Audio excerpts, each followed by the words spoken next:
Current చక్కగా ఉండేనా కేసీఆర్ రాకముందు? కరెంటు ఉండేనా? కేసీఆర్ ఉన్న రోజులు మంచిగా ఉండేనా? మరి మళ్ళీ ఇప్పుడు ఏం రోగం వచ్చే, ఏం బీమారు వచ్చే? కరెంటు కాకెత్తుకొని పోయిందా?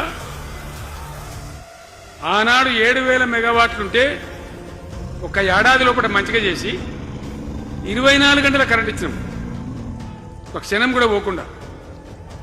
ఎప్పుడైనా రిపేర్ అవుతుంది తప్ప, టెక్నికల్ ప్రాబ్లం అవుతుంది తప్ప పోకపోతుండే. అంత మంచి పవర్ సప్లై చేసినాం.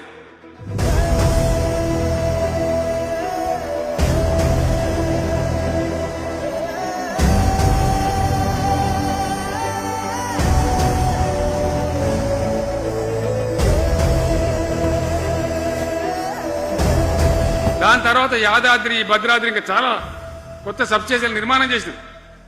జనరేటింగ్ స్టేషన్లు పెట్టినాం. 20,000 మెగావాట్లకు తీసుకొని పోయినాం. ఇది దరిద్రులకు రాజ్యం అప్పయ్యే ముందు 20,000 మెగావాట్లకు తీసుకొని పోయినాం. ఎందుకు ఈ బాధ కలుగుతా ఉంది? ఇది ఆషామాషి వ్యవహారం కాదు. ఇది జీవన మరణ సమస్య, మన బతుకుదెరువు సమస్య.